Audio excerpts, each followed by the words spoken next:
Bonjour à toutes et à tous et bienvenue dans cette 10e édition du colloque Ressentez-vous. La thématique que nous vous proposons cette année s'intitule « Distance et proximité vers de nouvelles relations ».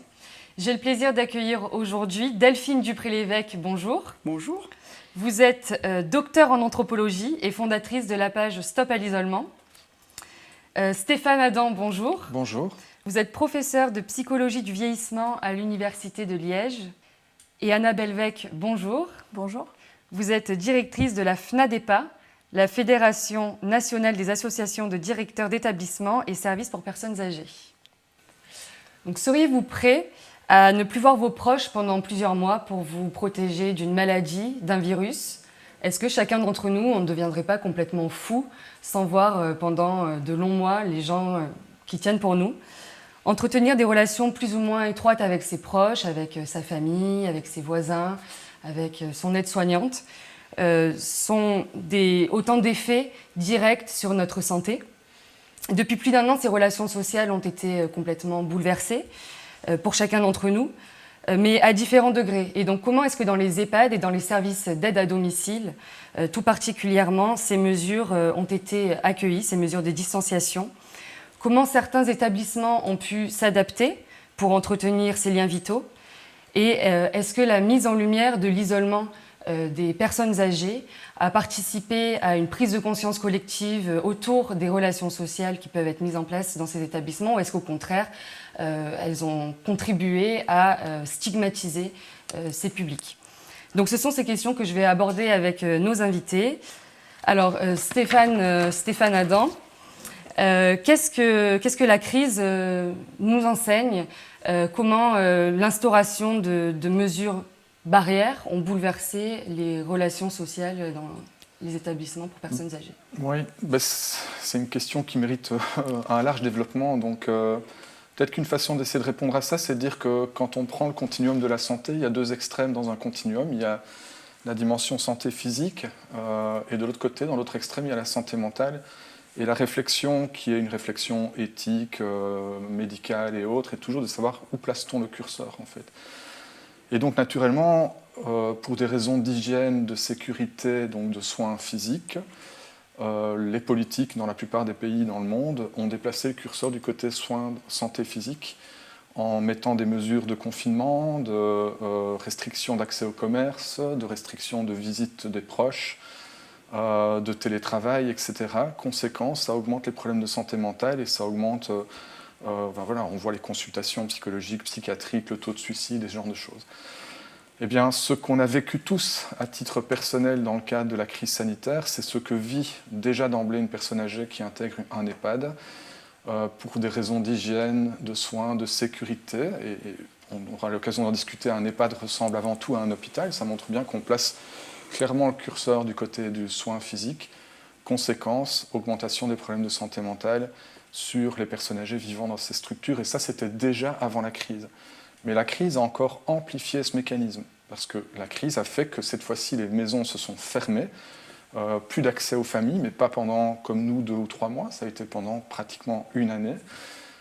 Et donc, naturellement, on n'est pas encore complètement en mesure de pouvoir en mesurer les conséquences en termes de santé mentale, mais dans une enquête qu'on a faite en Belgique, on a montré qu'effectivement, 80 résidents sur 1000, donc c'est quand même 8% des personnes qui s'installent dans ce qu'on appelle un syndrome de glissement, c'est-à-dire des gens qui se laissent factuellement mourir par choix, en quelque sorte, d'une certaine manière, et du fait de ce confinement imposé, quoi.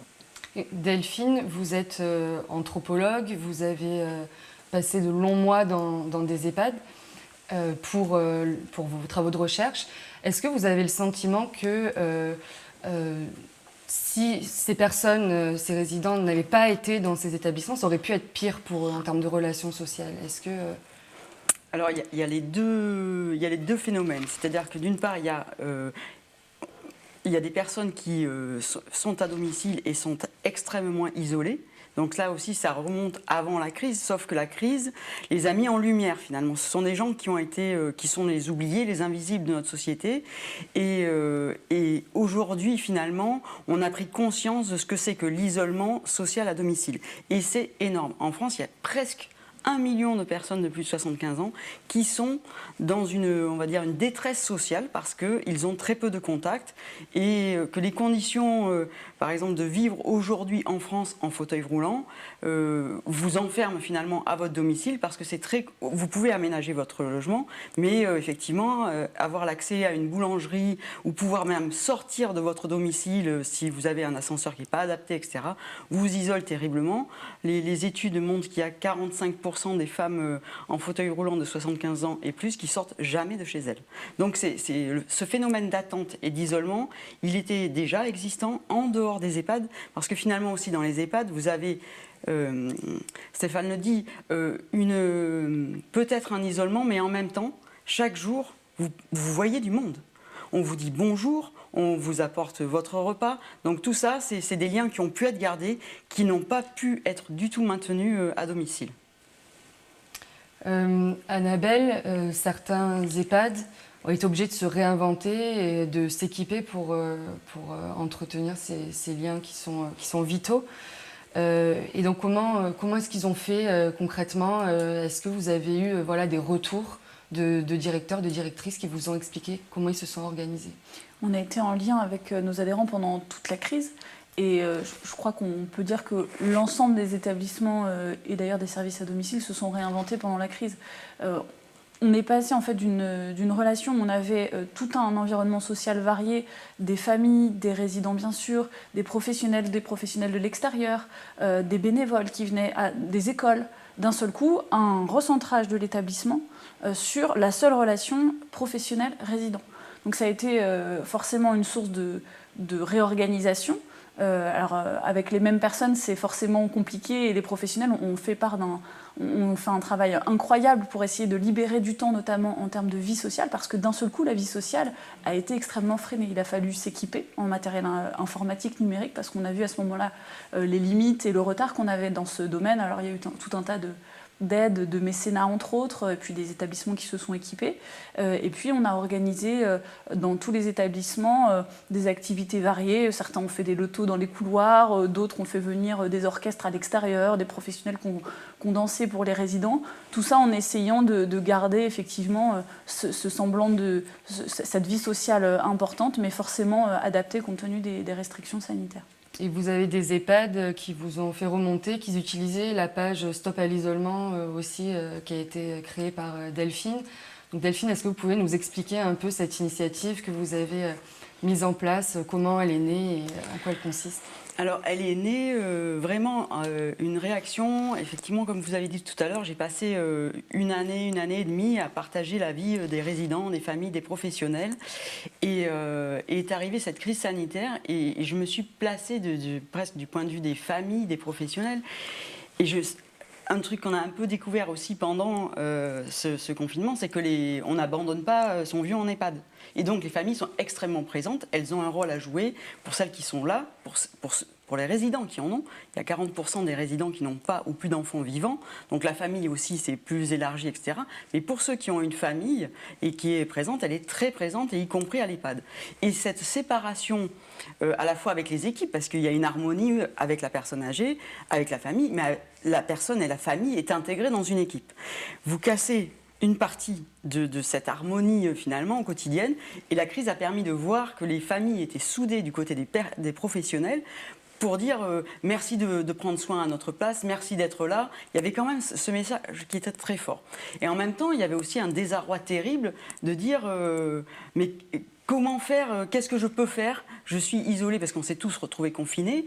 Et l'idée m'est venue de dire, écoutez, aujourd'hui on dispose de moyens de communication différents, utilisons-les. Et donc j'ai commencé à faire une première petite vidéo où j'expliquais aux familles, faites des vidéos de vos enfants, petits-enfants, rassurez la personne. Et de l'autre côté, essayez de faire la même chose, c'est-à-dire montrer des vidéos du résident et envoyez-la aux familles. Alors plus la vidéo que Skype, parce que c'est pas du tout évident de prendre rendez-vous dans une chambre, etc. Et en plus au départ, il y a eu peu d'EHPAD étaient équipés avec des tablettes, donc on peut bien utiliser des moyens modernes, mais tous les EHPAD n'étaient pas connectés. Voilà. Donc ça a permis quand même une avancée. Et l'autre réaction, ça a été finalement d'aller beaucoup plus loin et très vite. D'abord parce que la crise sanitaire était très importante, qu'il y avait besoin aussi de soutenir ces professionnels qui se donnaient plus que tout, et vraiment je leur rends hommage, je suis admirative de tout ce qui a été fait, et l'idée aussi ça a été très vite d'évoluer, non seulement d'être accompagné par des stars, parce que c'était, on remercie Michel Drucker et Sophie Darel de s'être impliqués, mais avec une régularité, un cœur incroyable, ce qui fait que tous les gens se sont mis à regarder aussi à leur domicile Facebook, avec Michel Drucker qui est lui aussi confiné, qui fabrique des masques, qui fabrique des tartes, qui nous raconte des tas de choses. Et les gens avaient l'impression vraiment que c'était pour eux, parce que c'était à travers leur téléphone, ils n'étaient plus du tout dans la télé. Et ça a créé une présence très forte, très importante. Il y a des résidents, des animateurs qui ont filmé ces séquences, et les gens pleurent et disent « mais c'est vraiment pour moi, il est vraiment là pour moi, on pense à nous à l'extérieur ». Donc ça a été un moment de solidarité qui était très, très, très, très fort. Et après, on a développé en fait d'autres choses, c'est-à-dire que le 3e jour du confinement, c'était le printemps. J'ai pensé à ces gens qui étaient un peu enfermés, qui n'allaient pas sortir de chez eux, qui n'allaient pas voir la nature, qui allait s'épanouir. Et donc, je suis allée dans mon jardin, j'ai commencé les premières photos. Je me suis dit que les chats, les chiens s'appelaient, donc j'ai pris mon chat en photo, qui n'est pas très photogénique, mais bon. Donc j'ai pris mon chat et on a commencé comme ça. Et finalement, le samedi au jardin, c'est quelque chose qui continue. Et on parlait d'isolement tout à l'heure.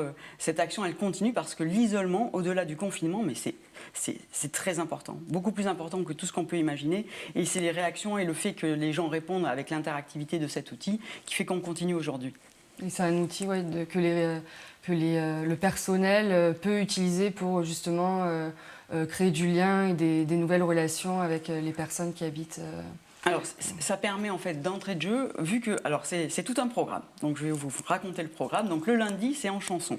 Alors soit on a une star qui nous fait une chanson et qui chante en direct, et c'est merveilleux de nous prêter, de donner ce temps pour Stop à l'isolement, ou on a aussi une chanteuse québécoise qui s'appelle Caroline Harvey et qui nous chante des chansons françaises au piano. Dessous, on met le texte, donc on a la version un peu karaoké, donc ça aide aussi à retrouver les paroles et à chanter, et ça permet, dès lors que vous arrivez par exemple au domicile d'une personne, plutôt que de faire que le ménage et se dépêcher, on passe 2 minutes, parce que les vidéos sont très très courtes, on passe 2 minutes et on dit tiens, aujourd'hui c'est Aznavour, et la dame dit ah j'adore Aznavour, au contraire je déteste Aznavour, ah qui est-ce que vous aimez, et on commence à parler musique et à chantonner, et on change en fait l'ambiance, où elle peut dire j'ai vu Beko en concert, enfin il y a tellement, c'est des éléments déclencheurs de conversation, parce que le problème c'est que les auxiliaires de vie, elles doivent faire leur ménage, elles doivent faire tout ce qu'elles ont à faire autour de la personne, et parfois on en oublie le sens de la relation et on ne sait pas de quoi parler.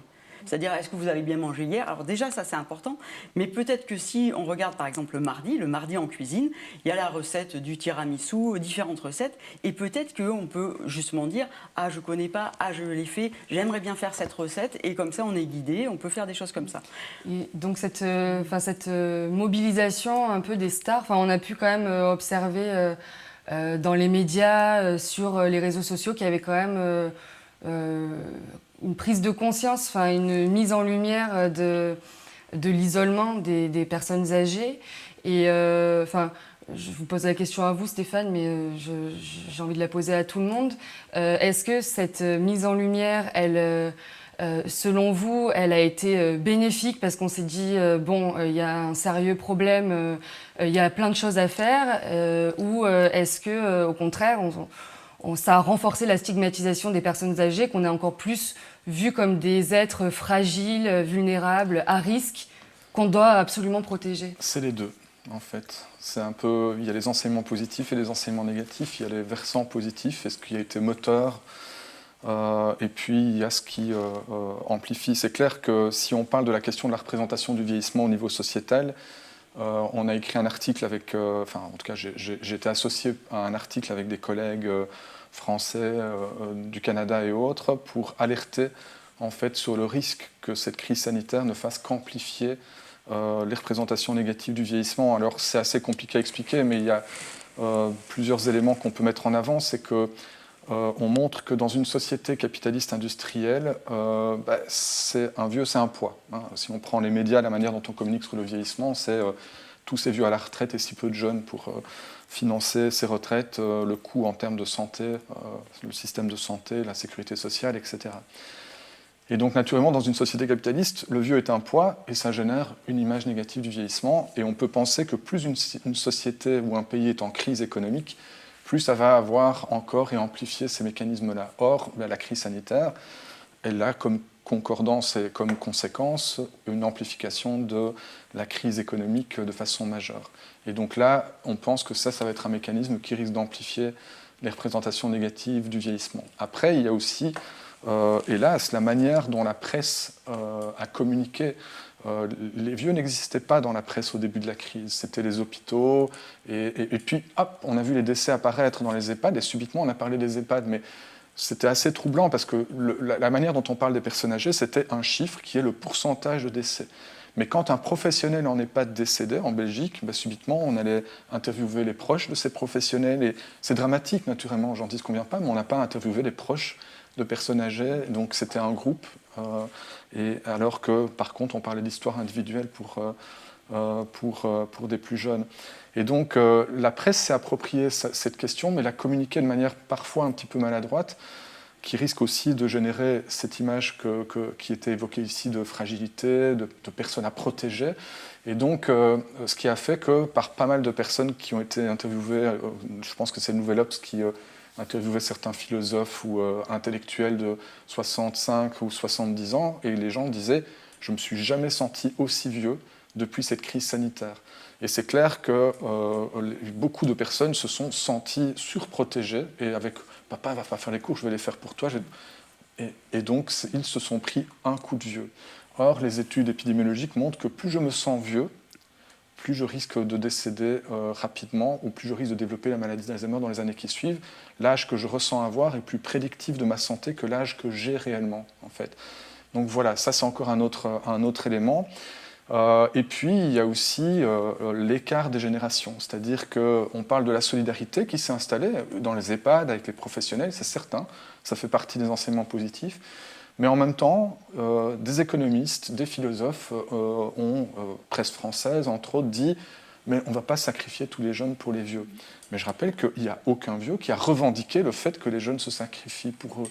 Et donc, on a eu comme ça dans une communication qui a amené à, plutôt que de créer de la mixité ou de la solidarité, une communication médiatique qui a créé encore plus l'écart entre les générations. Et ça, c'est sans doute des points de vigilance à garder dans les mois et les années futures. Par contre, effectivement, il y a les enseignements positifs. D'une certaine façon, le paradoxe, c'est qu'on a mis un coup de projecteur sur une situation qui était effectivement déjà préexistante. La crise n'a sensiblement rien créé de neuf, elle a juste amplifié ou mis la lumière sur des éléments déjà préexistants. Quand on parle de la solitude des personnes âgées, par exemple en EHPAD, on dit à cause de la crise et du confinement, ils se sentent seuls. Non, avant la crise, 63% des résidents vivant en EHPAD se sentent modérément seuls et 35% sévèrement seuls. Alors que pourtant on les prend dans un EHPAD justement pour qu'ils soient entourés de plein de gens, mais parce que le problème c'est qu'on ne sait pas ce qu'est le moteur à la solitude.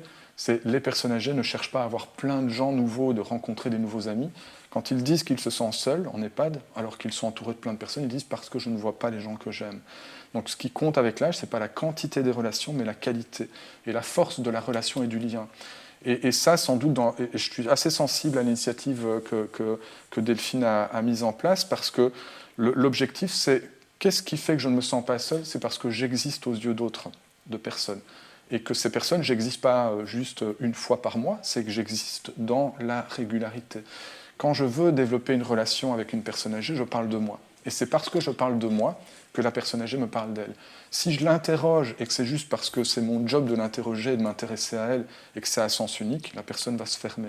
Et donc, et ça, c'est un élément qui doit se cultiver et se travailler et qui doit intégrer la formation de base de tous les professionnels du secteur, parce qu'on n'est pas formé à la rentrée en relation avec le public, et c'est parce que je développe une bonne relation que cette personne s'ouvre finalement aux soins que je dois lui donner. Et si je ne fais pas ça, la personne se ferme. Annabelle, est-ce que vous partagez cette analyse et est-ce que pour vous, la mise en lumière de cet isolement, ça peut aussi permettre, je ne sais pas, d'aborder des questions comme la citoyenneté des personnes âgées qui vivent en EHPAD? On a remarqué effectivement pendant la crise particulièrement les médias, ont tenté de dire qu'il y avait une opposition des générations. On a régulièrement été sollicité sur ce sujet-là, au prétexte effectivement que certains disaient on se protège pour protéger les plus anciens. En réalité, et aujourd'hui on le voit bien avec le variant Delta et les autres d'ailleurs, toutes les populations, toutes les tranches d'âge sont frappées par le virus et il y a un seul moyen de vraiment s'en protéger, c'est les gestes barrières et la vaccination. Et cette volonté d'opposer les générations, nous on a tenté d'y répondre en disant justement il faut cultiver l'inverse. Au quotidien, dans nos établissements, les professionnels sont souvent des gens assez jeunes. On a des gens de tous âges qui travaillent auprès de nos populations. On a beaucoup d'aides-soignantes qui viennent intégrer nos structures et qui sortent de l'école.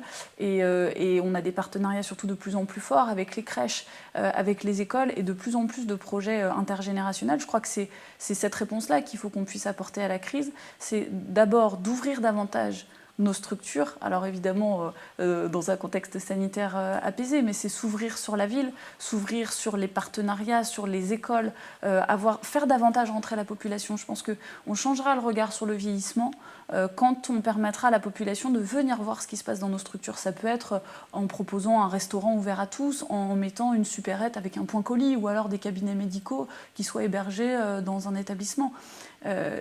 Ouvrir sur l'extérieur, ça peut être par des projets également. L'essentiel, c'est de pouvoir capitaliser finalement sur ce qui s'est passé pendant cette crise.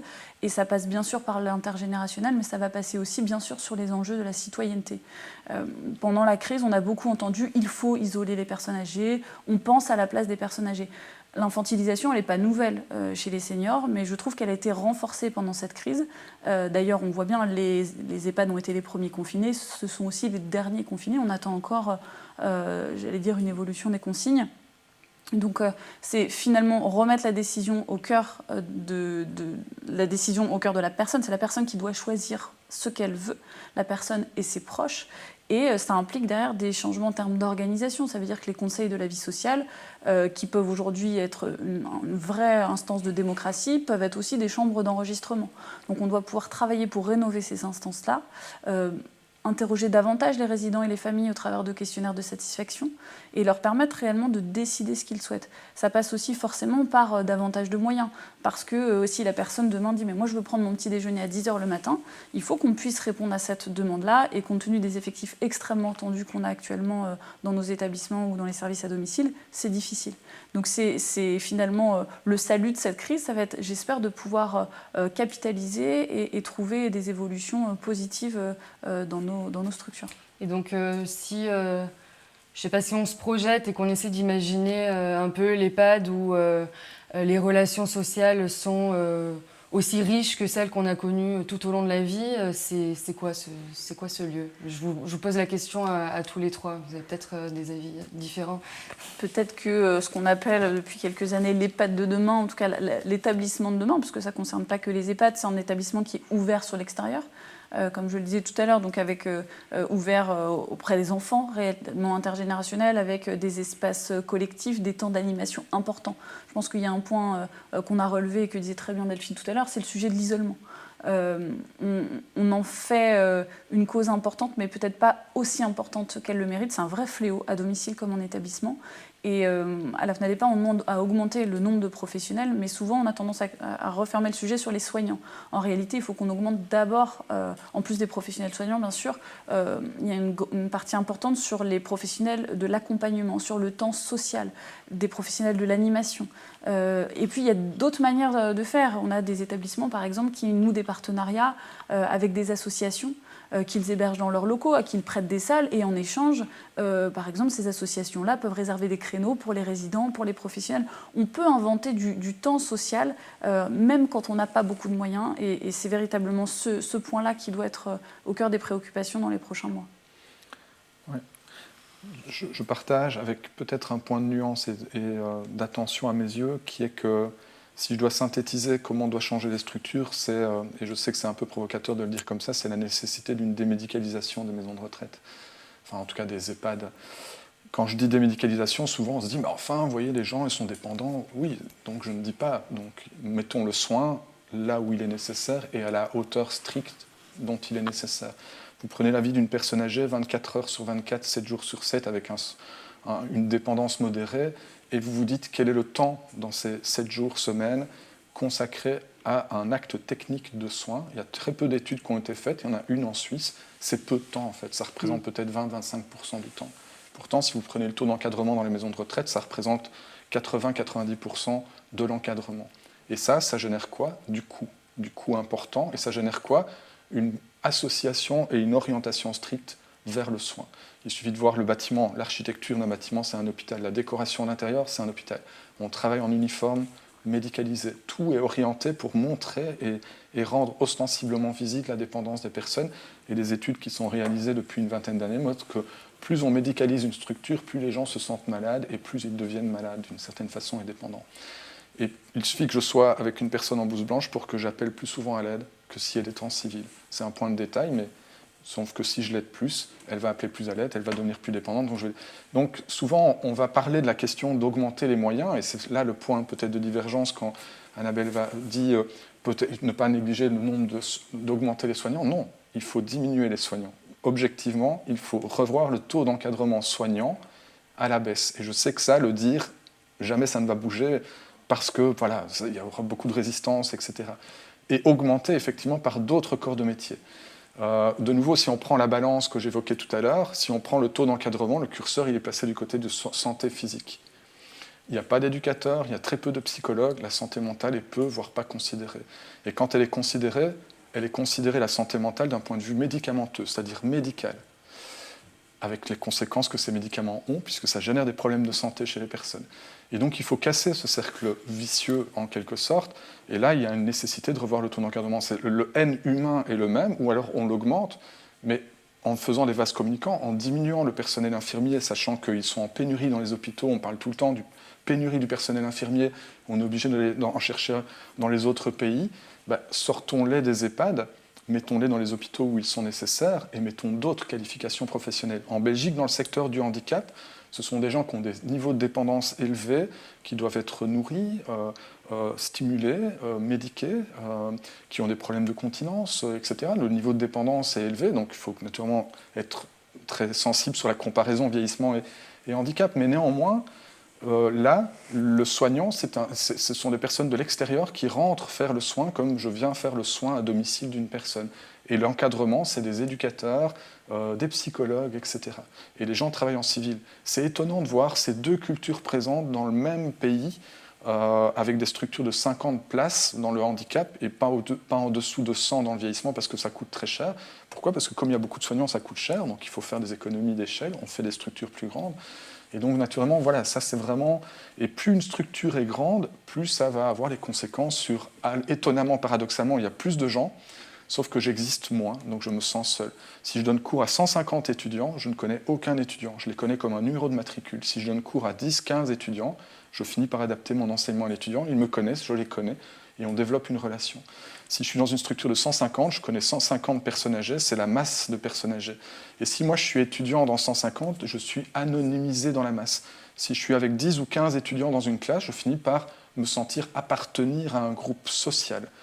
Et donc voilà, ça aussi, ça doit être changé dans les EHPAD, des économies. Alors on peut dire, ok, je veux bien qu'il y ait 150 résidents dans une structure, mais faisons des appartements de 10-15 pour que du relationnel se développe. Donc c'est deux points importants, ce n'est pas les seuls, mais sinon je pourrais encore être trop bavard, mais je suis sûr que Delphine a des éléments à compléter.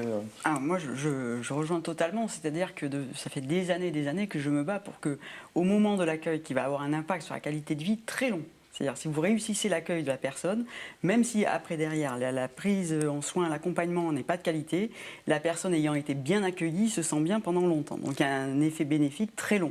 Donc autant tout miser là-dessus. Et aujourd'hui et depuis des années, on accueille un malade. C'est-à-dire que systématiquement présent une blouse blanche, on a fait tous les gyres, tous les tests et on continue d'accueillir Alzheimer, diabétique, voilà. Et vous arrivez, vous donnez vos médicaments, donc on est vraiment dans cette relation. Je me bats pour qu'on dise oublions cette maladie, oublions l'ensemble de ces polypathologies, parce que de toute manière, on sait bien que les gens, ils ont des problèmes de santé, sinon ils ne seraient pas là.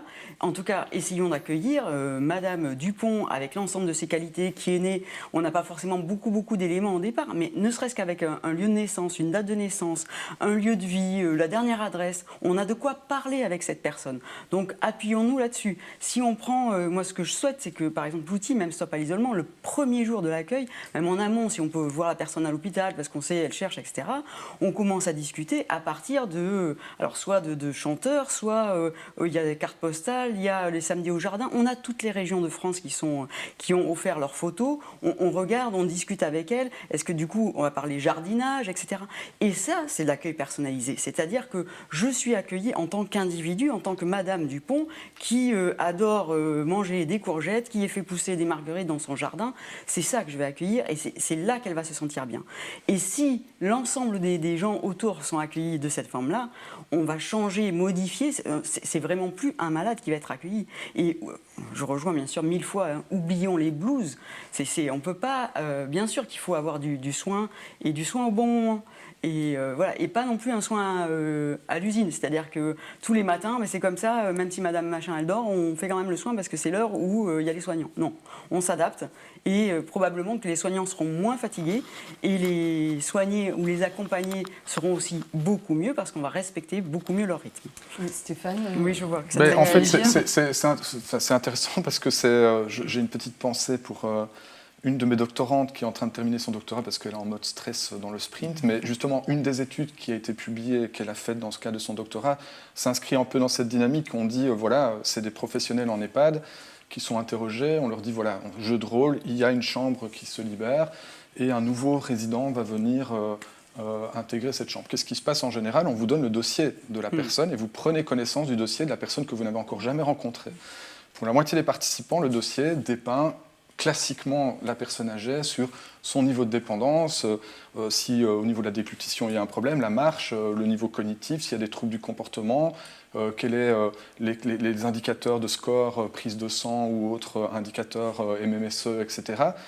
Donc voilà, on dépeint la personne uniquement sous l'angle médical. À l'autre moitié des participants, c'est exactement le même dossier, à ceci près qu'on ajoute boulanger, passionné par le tennis de table, a failli aller en hôpital psychiatrique suite à la défaite de la France à la Coupe d'Europe, enfin voilà, des choses comme ça, qui dépeint et qui fait exister cette personne en tant que personne à part entière. Et au terme de ça, de la prise de connaissance du dossier, on demande aux professionnels de dire « Avez-vous confiance en vous pour accueillir cette personne ? Comment estimez-vous la charge de travail que va représenter cette nouvelle personne qui va venir ? Sentez-vous que vous aurez une emprise sur ces difficultés de santé? Ressentez-vous de la sympathie? Ressentez-vous de l'empathie par rapport à la personne? Le simple fait d'avoir ajouté ces éléments de l'histoire de vie fait que je ressens ma charge de travail comme moindre, j'appréhende moins l'arrivée de cette personne, je ressens plus d'empathie. Cette personne rentre dans la pièce, elle n'est plus accueillie de la même façon. Et donc ça montre effectivement de nouveau l'importance sur des points de détail. Hein. C'est 4 lignes dans un dossier de la dimension relationnelle comme étant un point d'ancrage nécessaire dans le secteur des soins et qui, de nouveau, n'intègre pas assez la formation de base des interlocuteurs et de l'ensemble des personnes du secteur, quoi. Oui, parce qu'on le voit avec votre initiative, le personnel soignant se retrouve finalement à faire des activités, à montrer la tablette aux personnes qu'elle accompagne. Donc finalement, il y a quand même une polyvalence qui est de plus en plus demandée dans la formation de base du personnel. Annabelle, est-ce que vous avez quelque chose à ajouter Sur la polyvalence, je pense que c'est un enjeu de la réingénierie des différents diplômes. Comme le disait tout à l'heure Stéphane, on a effectivement beaucoup centralisé les formations sur une partie assez technique finalement, et la dimension relationnelle, bien que pratiquée au quotidien par les professionnels, ne permet pas d'avoir on n'a pas suffisamment de temps pour eux. On voit bien quand on interroge des aides-soignantes, elles disent j'ai 10, 12, 15 toilettes à faire le matin. Et en fait, il faut faire vite. Souvent, on fait à la place de la personne, ce qui n'est évidemment pas conseillé pour maintenir l'autonomie.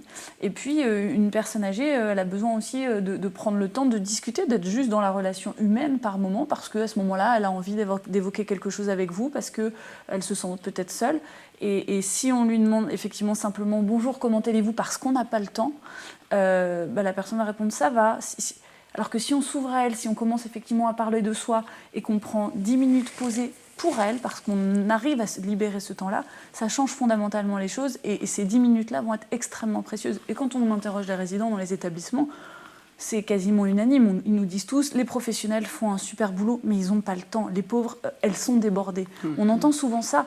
Je crois que la priorité de la réforme qu'on attend sur la loi Grand Âge Autonomie ou Génération Solidaire, c'est vraiment ça, d'avoir davantage de temps et de temps humain, de temps effectivement juste ce dont on a besoin pour les soins, mais d'abord rappeler que nos établissements sont des lieux de vie et que la priorité c'est le projet de vie de la personne, tout en tenant compte évidemment de ses spécificités médicales. Mais si on repense la personne comme une personne âgée, un être de lien social, effectivement ça change le regard sur la personne et ça change fondamentalement la prise en charge et donc l'organisation de nos structures. Stéphane, vous vouliez réagir ? Sur la dimension de l'échange relationnel, c'est sûr qu'il y a une dynamique qui est... un des problèmes essentiels, c'est la dynamique du temps et de la gestion du temps. Alors parfois, et de nouveau, c'est toujours délicat, parce que j'ai, comme le disait Delphine, et d'ailleurs Annabelle aussi, énormément d'empathie par rapport aux professionnels. Et c'est un travail vraiment éprouvant et difficile à plus d'un égard, surtout dans les contextes actuels. Néanmoins, je ne peux quand même pas ne pas me dédouaner de dire qu'il suffit qu'on place une caméra pour filmer un professionnel en action, mais ils ne s'en rendent plus compte, ça devient automatique, pour se rendre compte que quand je fais par exemple une toilette avec une personne âgée ou quand j'aide une personne âgée dans une activité ou à l'habillage par exemple, chaque fois on voit le professionnel qui parle, mais c'est à son collègue dans la pièce et pas à la personne que j'accompagne. Et c'est presque devenu instinctif et automatique, on ne s'en rend pas compte. Et ce qui fait que quand certaines études qui ont été faites déjà même aux États-Unis, c'est 10,7% du temps de travail d'un professionnel en EHPAD consiste à s'adresser verbalement à une personne âgée. Sur le 100% du temps, 2 fois plus d'échanges verbaux entre collègues qu'entre un professionnel et une personne âgée. Et quand on analyse le contenu de ce 10,7%, c'est fonctionnel. Il y a très peu de relationnel. Et ça interroge, c'est vraiment quelque chose qui est extrêmement troublant parce que les gens disent « je veux être dans le relationnel ». Mais il y a toute une série d'éléments qui sont des éléments contextuels et aussi de bagages de formation qui font que je reste dans le technique et dans le factuel. Et quand on parle de la formation des professionnels, il y a 2 écueils majeurs. Le premier écueil, c'est que tout professionnel du soin, quel qu'il soit, et aussi administratif ou direction, si on leur demande quel est le pourcentage des personnes que vous soignez, quel que soit le type de spécialité que j'ai en médecine ou pour un infirmier et infirmière, à part les pédiatres, c'est plus de 50% des patients que je soigne ont plus de 65 ans. Ça veut dire que la majorité des personnes que je soigne sont des personnes qu'on peut qualifier de plus âgées. Si je travaille en EHPAD, c'est 100%, ou en tout cas 95% au moins. Deuxième question, quel est le pourcentage d'heures de formation dans vos cursus de base qui concerne la personne âgée ? Eh bien, c'est à peine en moyenne 4%. Ça veut dire que je suis amené à soigner des gens pour lesquels j'ai peu, voire pas de qualification. Et si on analyse le contenu de ces 4%, c'est de dépeindre tous les problèmes de santé que ces personnes vont avoir. Donc il faut que ces personnes existent plus. Si je suis directeur d'une structure pour personnes trisomiques et que j'ai jamais eu une formation sur qu'est-ce que la trisomie, comment vais-je porter mon projet institutionnel ou comment vais-je accompagner cette personne comme professionnel si j'ai aucune notion de ce qu'est une personne en situation ou porteuse de trisomie 21.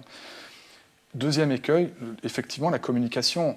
On apprend 90% des contenus de formation dans le secteur des soins, c'est apprendre des savoirs, des techniques, des procédures. Dans une journée type de travail, 20% de mon temps va être consacré à appliquer des savoirs et des techniques. 80% du temps, parler à un collègue, parler à une famille, parler à un proche. Et parler, c'est soigner. Mais ça n'intègre pas les formations. Il faut savoir que dans les hôpitaux, 75% des erreurs médicales, ce n'est pas des problèmes d'application de savoir et de technique, c'est des problèmes de communication, souvent entre collègues. Et donc oui, ça c'est 2 éléments, dossiers majeurs. Il faut dans les formations de base, la communication, la relation, et le vieillissement imprègne plus la culture dans les formations. Pour rebondir sur ce que dit Stéphane, je pense que, alors à la fois bien sûr il y a un besoin de mieux maîtriser tout ce qui est l'accompagnement des personnes âgées à travers les formations, mais en même temps si je ne suis pas formée au vieillissement, je suis juste formée à l'accueil d'une personne. Et si on pouvait oublier en fait, de la liste des maladies pour accueillir encore une fois l'individu, ça changerait beaucoup la donne dans les EHPAD. L'autre chose, c'est que Annabelle dit, la personne répond oui, ça va, parce que finalement, si elle répond ça va pas, on ne va pas pouvoir s'occuper d'elle. Alors, il y a deux choses. Il y a le gentil malade, parce que de toute manière, à partir du moment où vous entrez en EHPAD, on accueille un malade, et l'attitude, c'est d'être malade. Puisque moi, en tant qu'individu, je n'existe pas. Donc, je n'ai que mes maladies comme support de conversation et pour attirer l'attention. Parce que l'idée, c'est quand même qu'on s'occupe de moi. Alors que je sois malade ou madame machin, dans les deux cas, je vais l'utiliser. Donc il y a d'un côté le bon malade qui dit non, non, ça va. Et puis il y a le mauvais malade qui dit ah non, ça va pas, j'ai pas bien dormi, etc. Et là, qu'est-ce qui se passe? Le personnel s'arrête, puisqu'on vous dit que ça va pas. Si on ne s'arrête pas, c'est qu'on ne fait pas bien son travail. Là, le personnel s'arrête et va être obligé de prendre en considération cette plainte. Et donc, on n'a que ça. Soit on est le bon malade, on est gentil et le personnel vous fait un petit bisou parce que vous êtes gentil, soit vous êtes le malade pénible qui est sans arrêt en train d'être dans la plainte. Oublions tout ça, prenons la tablette, chantons, visitons, changeons d'atmosphère. Vous verrez que la maladie, elle ne sera plus là. Bien sûr qu'on va accompagner, qu'on va soigner du mieux possible, c'est ça, ce sera toujours là. Mais on soignera une personne et c'est complètement différent. Et donc voilà, je pense qu'il faut vraiment tout mettre en œuvre pour accueillir Madame Machin ou Monsieur Machin. Voilà, ça c'est le plus important. Et la maladie doit passer après. Ça, on sait gérer. Mais Madame, avec toute sa personnalité, ça c'est important. Et de cultiver sa personnalité à travers, bien sûr, beaucoup d'activités. Vas-y Stéphane. Ouais. Allez-y Stéphane. Et c'est aussi un des enjeux majeurs, c'est la question des activités, de ce qui est proposé. Donc c'est d'ailleurs de nouveau assez troublant. Si vous regardez chaque fois quand on fait un audit qualité de vie dans un EHPAD, on développe un outil en Belgique pour essayer de faire ce type d'audit. On va voir le tableau d'activités qui est proposé, on va voir aromathérapie, zoothérapie. Et donc une activité doit de facto se voir affublée du vocable thérapeutique, ça veut dire que c'est plus la notion du plaisir, c'est la notion du soin. Et naturellement, quand une activité est vendue comme thérapeutique, c'est pas nécessairement quelque chose de très attractif. Et donc on rame pour que les gens intègrent ce type d'activité. En fait, toute la question doit être posée, et c'était d'ailleurs le premier article scientifique que j'ai publié, entre guillemets, c'était en 2000, c'était une patiente qui m'a appris à tricoter. Donc je prendrai les commandes avant la fin, je tricote très bien, mais c'est tout à fait réel. Enfin, j'étais avec aussi des collègues, ergothérapeutes, etc. C'est que si je lui disais tricoter, c'est important pour vous parce que ça fait tourner le moteur, elle ne va pas tricoter. Mais si je dis je ne sais pas comment vous faites et ça m'intéresse, elle va me montrer comment elle fait. Et donc un des moteurs majeurs et qui génère adhérence ou appétence des personnes, c'est avoir l'impression d'exister, comme je disais, et d'être utile, de me sentir utile à. Ça veut dire que toute activité proposée doit être dans, pas voilà ce que je fais pour vous, pour votre bien, mais plutôt que pouvez-vous m'apprendre ou m'apporter. Et ça veut dire qu'on doit être dans de l'individuel. Alors on dit individuel, c'est pas possible, mais ou si, c'est possible, on peut faire même du groupe, mais où ce que je fais dans le groupe est éminemment individualisé pour mettre en valeur les compétences des personnes, et même dans des stades avancés de maladie d'Alzheimer, on peut encore trouver et mettre en valeur les compétences des personnes. Et si on fait ça, on a gagné, en fait. Annabelle, est-ce que c'est quelque chose qui est de plus en plus pris en compte, voilà, de repartir, d'aller solliciter les personnes sur ce qu'elles peuvent nous apprendre, sur voilà, leur utilité au sein des établissements? Bien sûr, je crois que chaque professionnel fait au mieux pour accompagner les personnes âgées au quotidien avec effectivement les habitudes qu'on peut tous avoir et qui sont nécessairement remises en cause quand on fait des formations. C'est aussi important, c'est pour ça que c'est important d'avoir de la formation continue, de développer certains types de formations, par exemple l'humanitude, qui changent aussi notre manière de voir les choses. Il y a un élément important dans ce que dit Stéphane, c'est de changer un peu de paradigme finalement dans les établissements, y compris en termes de financement. C'est plus simple, alors je le dis avec des gros guillemets, de laisser une personne au lit ou au fauteuil et de ne pas la mobiliser. Ça permet d'avoir davantage en tout cas de budget. Puisque la personne va être considérée comme en perte d'autonomie avancée, donc il faut du personnel pour s'en occuper, etc.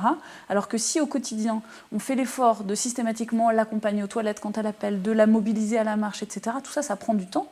La personne devient donc plus autonome, Oui, mais si elle est plus autonome, elle a donc moins besoin de temps professionnel pour l'accompagner, et donc on baisse le budget de l'établissement. Et ça, c'est une vraie difficulté qu'on va devoir résoudre rapidement, justement pour là aussi inverser le regard et le fonctionnement, pour prendre du temps d'accompagnement et pour considérer que ce temps, ce n'est pas du temps perdu, c'est du temps essentiel pour préserver l'autonomie, que le relationnel doit avoir une place forte dans nos structures. Et concernant la formation, on a aujourd'hui effectivement une majorité de personnes âgées dans la patientèle de la plupart des médecins généralistes, probablement dans la patientèle des pharmaciens, des infirmiers libéraux. Et en fait, tous les professionnels de santé sont en tout cas confrontés au quotidien à un très grand nombre de personnes âgées. Il nous semble essentiel à la FNADEPA de modifier l'ensemble des formations initiales de ces professionnels-là, sans forcément prendre énormément de temps, mais d'avoir systématiquement au moins un module qui correspond à l'accompagnement des personnes âgées pour mieux connaître les spécificités. Parce qu'effectivement, si on ne connaît pas les spécificités d'une personne âgée, en tout cas autrement que la manière dont on les voit nous en tant que citoyens, on n'est pas en capacité d'adapter en fait notre prise en charge et notre accompagnement. C'est des petites choses toutes simples du quotidien, mais qui peuvent réellement changer la manière dont on perçoit le vieillissement et la manière dont on l'accompagne au quotidien dans un cabinet médical, mais également en ville évidemment. Est-ce que la clé pour préserver ces relations sociales, avoir des échanges en fait d'égal à égal avec les personnes qui vivent dans des EHPAD, c'est pas de se dire est-ce que moi je pourrais vieillir dans l'établissement dans lequel je travaille, est-ce que pour transformer vraiment c'est sûr que ça fait référence à un chiffre que je donne chaque fois quand on interroge les professionnels, c'est souhaiteriez-vous, si c'était nécessaire, que votre père, votre mère ou vous-même, si c'était nécessaire un jour, vous intégriez la structure dans laquelle vous travaillez. Dans 90% des cas, c'est au non, surtout pas. Et donc, naturellement, c'est un peu troublant, parce que si je suis cuisinier et que je ne souhaiterais pas que les gens mangent que j'aime dans le restaurant dans lequel je cuisine, c'est qu'il y a vraiment un problème. C'est quoi de plus comme indicateur d'un problème ou d'un dysfonctionnement? Mais c'est effectivement, quand on fait les formations aussi, on essaie d'amener les professionnels à dire ne faites pas aux autres ce que vous ne souhaiteriez pas qu'on fasse aux gens que vous aimez ou à vous-même. Souhaiteriez-vous participer aux activités que vous animez? Souhaiteriez-vous manger ce qui est servi à table, etc. Et si la réponse est non, c'est qu'il y a un problème. Et souvent, ça, c'est indicateur d'insatisfaction professionnelle, de sentiment de ne pas avoir une emprise sur la situation que je vis, et donc d'absentéisme et de burn-out des professionnels. D'ailleurs, c'est assez troublant aussi quand on essaie dans le rapport qu'on avait rentré au cabinet du ministre de la Santé qui nous avait sollicité pour une mission d'expertise, on avait montré que avant la crise, il y a plus de burn-out des professionnels dans les EHPAD que les infirmiers et infirmières qui travaillent dans les hôpitaux ou dans d'autres structures type psychiatriques, etc. Ce qui est quand même assez naturellement étonnant à plus d'un égard. Donc oui, ça fait partie d'un élément qui pourrait être un indicateur de qualité, en quelque sorte, très certainement. Et je suis sensible à la question de cette question de la formation, mais vraiment, j'entendais aussi Delphine revenir là-dessus, mais je pense vraiment qu'il y a le contenu en tant que tel. Si je donne cours sur la dépression de la personne âgée, par exemple, ou de la psychopathologie du vieillissement, je commence par 10 heures pour dire que c'est une minorité de personnes qui ont des problèmes de santé mentale. Et donc, si on comprend pourquoi la minorité, ceux qui n'ont pas de problème de santé mentale, comment ils ont fait, c'est de comprendre comment le peu qui en développent l'ont développé, et donc ça amène à des outils meilleurs pour appréhender ça. Donc quand on parle de problèmes de santé chez les médecins, il faudrait dire beaucoup de personnes âgées vivent en bonne santé, et de dire quels sont les mécanismes qui font qu'ils vivent en bonne santé, ce qui me permet une analyse d'une situation clinique d'un patient en voyant effectivement les écueils ou les stratégies qu'il ne met pas en place pour se maintenir en santé et donc avoir une meilleure action médicale à son égard. Donc c'est de voir, en centrant sur les éléments négatifs, on voit le verre à moitié vide, plutôt qu'à moitié plein. Donc un verre de bière est toujours à moitié vide, mais en Belgique en tout cas. Mais c'est pour dire que, en tout cas, c'est d'amener dans la formation à changer le regard pour montrer les forces et pas uniquement de centrer sur les éléments de faiblesse, quoi. Ça permettrait aussi, je pense, de changer le regard sur le vieillissement, parce que on voit bien même dans l'opinion publique, quand on parle de personnes âgées, ou si on interroge quelqu'un dans la rue, il va nous dire « Ah oui, mais les EHPAD ». Mais en fait, les EHPAD, c'est 600 000 personnes âgées. C'est une toute petite proportion des personnes âgées. L'essentiel 80 ans va bien. et plus, c'est 21% des personnes. Ça veut dire que 79% vivent à domicile. Voilà. Mais effectivement, ça fait partie des questions d'examen que je pose dans les conférences. Et quel est le pourcentage des personnes de 65 ans et plus qui vivent en EHPAD ? paf, les gens explosent. Quel est le pourcentage des personnes 65 ans et plus qui sont dépressives? 50%, 60%. Non, c'est 11%. Il y a 2 fois plus de dépression chez les jeunes. Enfin voilà, et effectivement, c'est pour amener à un regard qui est plus réaliste. C'est pas d'être dans l'angélisme, mais c'est d'être dans juste une vision réaliste d'un public particulier, quoi. Merci à tous les trois de nous avoir partagé vos réflexions autour des relations sociales et de comment elles évoluent, comment elles s'adaptent avec cette crise. Donc merci d'être venus. Je vous remercie d'avoir suivi cette émission. Vous retrouverez sur la même thématique une série de reportages et d'interviews sur le site ressentez-vous.fr.